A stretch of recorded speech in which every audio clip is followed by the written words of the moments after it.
The cobblestones of Fleet Street are slick with a cold, persistent drizzle. The year is 1846. A thick, greasy miasma of coal smoke and river fog clings to the city, a blanket that smothers the light and amplifies every sound. The clatter of a late-night carriage echoes like a skeleton's dance. The distant cry of a watchman is muffled, swallowed by the gloom. But from a certain cellar, a different scent fights its way through the foul air. It is the warm, comforting, utterly deceptive aroma of baking meat pies.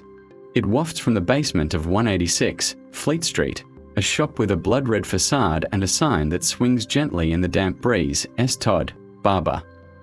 Inside, the air is warm, thick with the smells of suet and boiling bones. A single gas lamp hisses, its light dancing across the polished steel of a straight razor. The barber, a man with intense, dark eyes and a manner both charming and unnervingly still, finishes with the customer. He smiles. It doesn't reach his eyes. A close shave, sir. The closest in London. The customer pays, his coins clinking on the marble counter. He descends the few steps back into the pie shop, his hunger piqued by the savory smell. He does not notice the barber's silent signal to the woman behind the counter, a stout, hard-faced landlady named Margery Lovett. He does not see the slight, almost imperceptible nod she gives in return. He orders a pie. It is hot, the crust golden and flaky. He eats with gusto, unaware of the faint, coppery tang that lies beneath the rich gravy, unaware of the soft, rhythmic thump that seems to emanate from the very floorboards beneath his feet, a sound like a heavy weight being moved. He finishes his meal, wipes his mouth, and steps back out into the fog-shrouded street. He is sated. He is lucky. For now. Another man is not so fortunate. He is a well-dressed gentleman, new to the city, his pockets heavy with coin. He enters the barber's shop for a shave. The door clicks shut. The cheerful bell above it falls silent. The barber, Sweeney Todd, greets him with a quiet, professional calm. He is seated in the special chair. It is a magnificent piece of furniture, high-backed, made of rich, dark mahogany.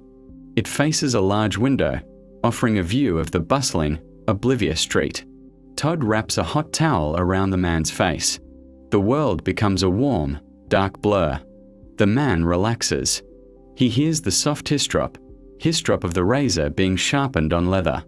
A soothing, rhythmic sound. Then, a sudden, violent creak of wood. The world lurches. The chair, and the man in it, is flung violently backwards. He has no time to cry out. The floor beneath the chair gives way, and he plummets down into a dark, brick-lined chute. The fall is short, but brutal. He lands with a sickening crack on a cold, stone floor in the cellar below. Dazed, broken, he looks up. The last thing he sees is the silhouette of the barber, Sweeney Todd, descending the stairs, not with haste, but with a dreadful, deliberate purpose. The straight razor, now freed from its polite duties, glints in the gloom. This is not a barber shop. It is a slaughterhouse. And the pies in the shop next door have a secret ingredient known only to the butcher of Fleet Street. To understand the horror of 186, Fleet Street, one must first understand the city that bred it. Victorian London was a beast of two hearts. One beat with the pomp of empire, the grandeur of new inventions, and the strict morality of the Queen. The other pulsed with a festering, medieval darkness. It was a city of staggering contrasts, where the glittering ballrooms of Mayfair were a mere mile from the stinking, rat-infested slums of St. Giles. The River Thames, the city's lifeblood, was an open sewer. Its smell in the summer months was so overpowering it was known as the Great Stink, a foul breath that could choke a man at 100 paces. The streets were a chaotic symphony of noise, hawkers crying their wares, the clatter of hooves, the screech of iron-rimmed wheels on stone. And everywhere, there were people. A teeming, anonymous mass. Gentlemen rubbed shoulders with pickpockets. Lawyers passed by body snatchers. In this crowd, a man could vanish in an instant. It was the perfect hunting ground for a predator like Sweeney Todd. His legend, a grisly tale whispered in taverns and printed in sensational penny dreadfuls, claimed he was a man wronged by the world. A barber by trade, he was said to have been transported to Australia on a trumped-up charge, losing his wife and infant daughter. He returned to London a different man, bitter, vengeful, and utterly without scruple. His barbershop was his lair. It was a place of impeccable cleanliness, a sanctuary of order in the city's chaos. The tools of his trade were laid out with precision. The porcelain basins were spotless. The mirrors were polished to a high shine, reflecting a world he secretly despised. But the centerpiece was the chair. The infamous chair. According to the stories, it was a masterpiece of murderous engineering. A simple, hidden lever, operated by Todd's foot, would disengage a lock. The heavy chair would then pivot backwards, propelled by its own weight and a counterbalance, hurling the unsuspecting customer headfirst down a chute directly into the stone-walled cellar. The drop was designed to stun or kill. If the victim survived the fall, Todd would finish the job with swift, brutal efficiency. His razor, so skilled at providing a smooth shave, was equally adept at slitting a throat. The business was ruthlessly pragmatic. Why simply rob a man when you could also recycle him? This is where Margery Lovett entered the bloody equation. She was a pragmatic businesswoman, running a successful pie shop directly below Todd's establishment. Her pies were the talk of the neighborhood. Lovett's meat pies, they were called. Unusually succulent, remarkably cheap. The secret to their success, and their affordability, was the source of the meat. While other pie makers struggled with the high cost of mutton and beef, Mrs. Lovett had a steady, free, and discreet supply delivered directly through her cellar floor. The thump the pie shop customer heard was the sound of a fresh delivery. The partnership was a match made in hell. Todd disposed of the evidence and provided the raw materials. Lovett processed them, boiling the flesh, seasoning it with spices strong enough to mask any peculiar flavor, and baking it into her famous pies. The bones? They were burned in the cellar's furnace or, some stories chillingly suggest, ground down for the pastry. Nothing was wasted. It was a closed, self-sustaining, and horrifically profitable system of murder and commerce. The people of London, in their hunger and poverty, were literally consuming each other. The system was diabolical in its simplicity. A customer would enter Todd's shop, lured by his reputation for a fine shave and a comfortable chair. The transaction was always the same. A few pleasantries, the warm lather, the steady hand, and then the fateful question for those Todd deemed suitably wealthy and unconnected. Would you care to see my special collection of silver razors? They're in the back room. For those who agreed, the walk to the rear of the shop was their last. The chair was the primary method, but Todd was nothing if not adaptable. A blow to the back of the head with a wooden mallet, a silent, garroting wire, he had a toolkit of murder. The body would then be maneuvered onto the chute, a greased slide of polished oak that led directly into the brick-lined vault beneath Mrs. Lovett's pie shop. The thud of arrival was the dinner bell. Down in the cellar, the true alchemy of horror took place. The air was a steam-filled hellscape, thick with the smell of boiling meat and baking pastry, undercut by a faint, sickly sweet scent that was not pork or mutton. Mrs. Lovett, her sleeves rolled up, her face flushed from the heat of the great iron oven, would set to work with a butcher's cold efficiency. The stories describe vats of water, kept at a constant rolling boil. Clothing, pocket watches, wallets, all were stripped away and sorted. The body itself was butchered, the choice cuts destined for the pies, the less desirable parts disposed of in the roaring furnace that also heated the ovens. The financial ledgers of the operation, had they existed, would have shown a staggering profit margin. Todd's income came from the valuables of the dead, coins, rings, watches, and the fine woolen cloth of their coats. Lovett's pie shop, with its impossibly low overhead for its main ingredient, generated a river of cash. They were amassing a fortune, brick by bloody brick, built on a foundation of human bones. But such an enterprise could not last forever. The sheer volume of disappearances began to cast a shadow. London was a city where people vanished every day, into the river, into the slums, onto ships bound for foreign lands, but the pattern emerging around Fleet Street was peculiar. It was always men, often gentlemen of means, last seen heading towards the barber shop or enjoying one of Mrs. Lovett's pies. The city's rumour mill, fed by the penny presses, began to grind. Whispers of the demon barber of Fleet Street started to circulate, moving from the taverns into the more respectable coffee houses. The catalyst for the unravelling came from two directions.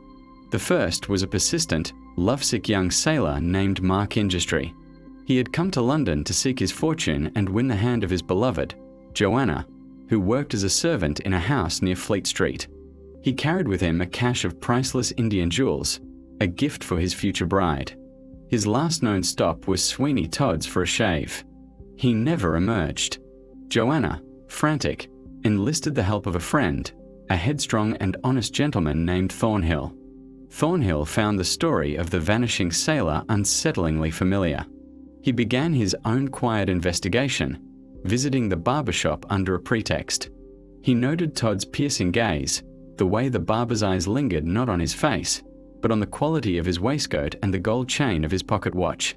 He felt a cold prickle of unease when Todd offered to show him his special razors. Thornhill declined, making a hasty excuse. He had seen the chair. He had seen the way Todd's foot rested near a particular brass fitting on the floor. The second, and ultimately decisive, thread began to fray because of a simple dog. A wealthy merchant, a regular patron of Lovett's pies, owned a small terrier that was devoted to him. One afternoon, the man, after a shave and a pie, failed to return home. His family searched for days. The terrier, however, kept returning to Fleet Street, scratching, and whining at the door to Mrs. Lovett's cellar, a low, continuous growl rumbling in its throat. It would not be deterred. The odd behaviour of the animal attracted the attention of a beat constable, a man not yet wholly cynical to the strange rhythms of his patch. The constable, prompted by the family's worries and the dog's strange fixation, decided to make some informal inquiries. He went to Todd's shop. The barber was all smooth politeness, but his eyes were watchful, hard. The constable felt the same unease Thornhill had felt. He noticed a smudge on the floor near the famous chair, a dark, rusty brown stain that no amount of scrubbing could quite erase. It looked very much like old blood. The noose was tightening. Todd and Lovett, sensing the shift in the air, grew paranoid. Their conversations, once coolly professional, became hushed and frantic arguments held in the dead of night. Should they flee? Close the shop? But the money was so good, the system so perfect. Greed, the same greed that had built their empire, now anchored them to the scene of their crimes. It was a fatal mistake. The end came not with a dramatic siege, but with a quiet, official warrant. The constable, now convinced something was terribly amiss, brought his suspicions to a magistrate. The warrant authorized a search of both premises, from the barber's attic to the pie shop's deeper cellar. The day was overcast, the sky a sheet of lead. A small crowd gathered as the officers of the law approached 186 Fleet Street. Todd answered the door, his face a mask of calm indignation. He protested the intrusion, but as the officers moved through his shop, their heavy boots echoing on the floorboards, the mask began to crack. One of them, a large man, sat in the barber's chair. He ran his hands over the polished arms, felt along the side. His fingers found a hidden seam. He stood, put his weight on the foot lever. The effect was instantaneous. A loud, groaning creak echoed through the shop as the chair pivoted backwards with terrifying speed, slamming into the wall where the hidden chute was concealed. For a moment, there was a stunned silence, broken only by the frantic, furious barking of the merchant's terrier from the street outside. They had found the mechanism. The focus then shifted next door. Mrs. Lovett, her face pale and beaded with sweat, tried to block the entrance to her cellar. "It's just the coal hole," she insisted, her voice shrill. "Nothing of interest down there." She was brushed aside. The officers descended the narrow stone steps, their lanterns casting long, dancing shadows. The sight that met their eyes would be seared into their memories forever. It was a charnel house. The brick walls were stained with a dark, greasy patina. In the center of the room stood the great boiling vats, cold now, with a thick, congealed layer of fat settled on the surface. Butcher's hooks, stained dark, hung from the ceiling beams. On a heavy wooden table lay the tools of the trade: cleavers, saws, and knives, their edges nicked from hard use. And in the corner, barely visible in the shadows, was a pile of discarded clothing: coats, waistcoats, trousers, all of fine quality, all waiting for an owner who would never return. The air was cold, damp, and carried the cloying, metallic scent of a slaughterhouse. The final, grisly confirmation was found near the furnace. Kicked carelessly into a dark corner, as if discarded in a hurry, was a small, oilskin pouch. One of the officers picked it up. It was heavy. He loosened the drawstring and tipped the contents into his gloved hand. A cascade of uncut jewels, rubies, emeralds, and sapphires sparkled in the lantern light. They were the missing Indian jewels of Mark Industry, the lost sailor. The demon barber of Fleet Street had been caught. The arrest was a quiet, brutal affair. There was no dramatic struggle. Sweeney Todd, confronted with the open chute and the jewels, simply stared at the officers with a flat, reptilian coldness. He offered no defense, no confession, only a profound and unsettling silence. Margery Lovett, however, crumpled instantly. As she was led from her pie shop, she began to babble, her story a tangled web of coercion and fear. She claimed Todd had forced her into it, that he had threatened her life, that she was as much a victim as the poor souls in her pies. But the hardened faces of the constables showed no sympathy. They had seen the cellar. They had smelled the air. News of the arrests spread through London like wildfire fanned by a bellows. The penny dreadfuls, which had once whispered the legend, now screamed it in bold, black type. The Fleet Street horrors. The demon barber and his accomplice. Human flesh sold in pies. The city was gripped by a collective nausea. 1,000 conversations in 1,000 homes turned to the same, horrified question: had I eaten one? The very thought turned stomachs. The comforting aroma of baking pastry, once a symbol of domestic bliss, now carried a whiff of the charnel house. The trial was a spectacle. The Old Bailey was packed to the rafters with a murmuring, anxious crowd, their faces a mixture of revulsion and morbid curiosity. Todd and Lovett were brought in separately, manacled. Todd maintained his eerie composure throughout the proceedings, his eyes scanning the courtroom as if he were a disinterested observer. He offered no defense, calling no witnesses. He seemed to regard the entire legal process with a kind of contemptuous amusement.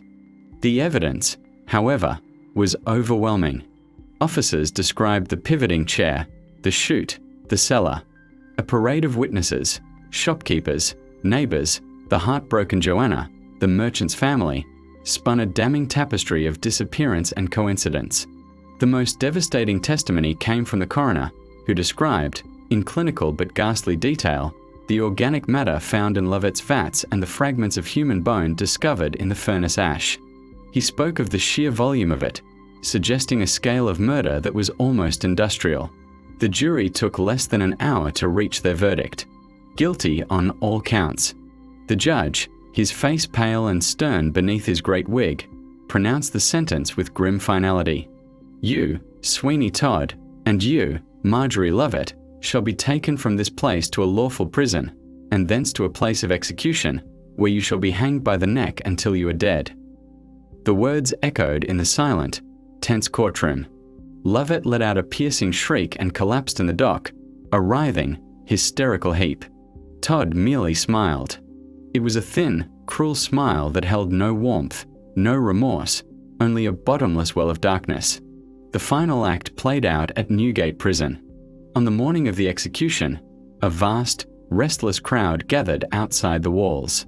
They were not a mourning public, but a bloodthirsty one, eager for a last glimpse of the monsters who had haunted their nightmares. Lovett was said to have been dragged to the gallows, incoherent with terror, her mind shattered long before the noose could finish the job.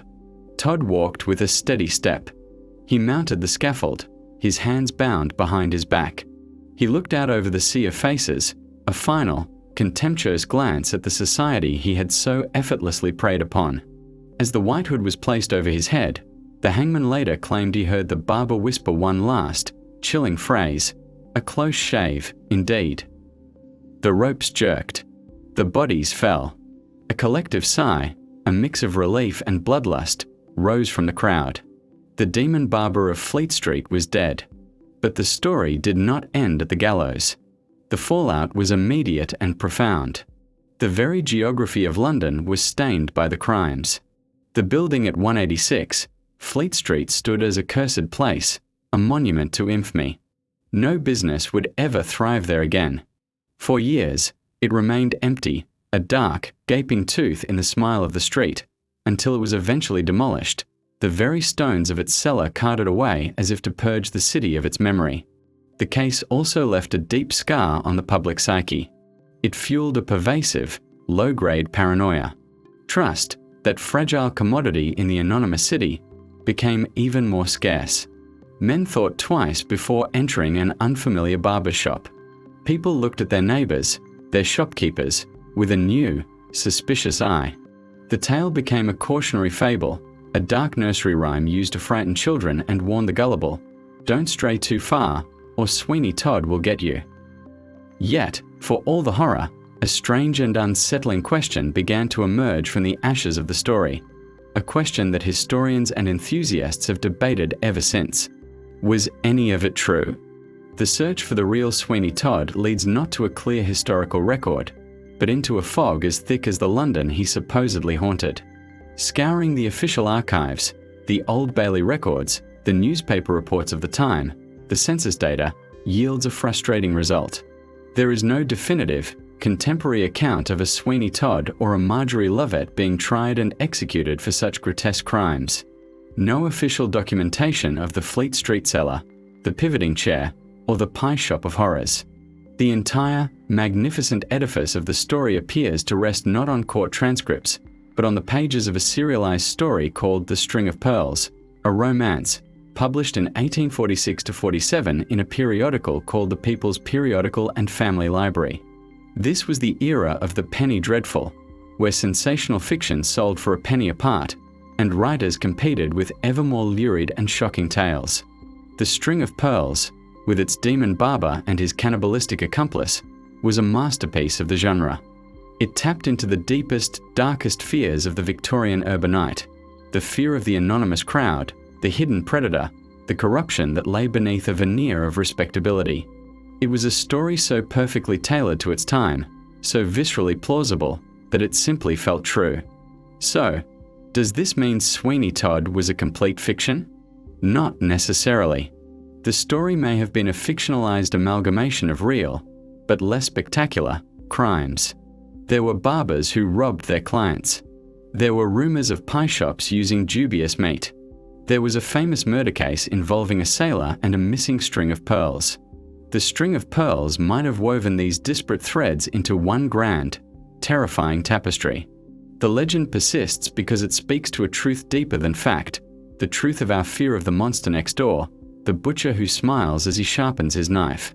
The ghost of Sweeney Todd does not haunt a specific building on Fleet Street. He haunts the imagination. He is the shadow in the alley, the too friendly smile of a stranger, the unsettling creak of a floorboard in an old building. He is the embodiment of the fear that in the heart of the civilized world, a primitive savagery still lurks, waiting for its chance. The real horror is not that one man butchered hundreds and baked them into pies. The real, lingering horror is the sneaking suspicion that in the right circumstances, in the right time and place, someone could have. The final, unsettling truth lies not in the archives, but in the enduring power of the tale itself. For if the story of Sweeney Todd is a myth, then it is a myth that we, as a society, needed to tell. A dark fairy tale for the industrial age, a warning whispered from the past that some truths are too terrible to be mere facts.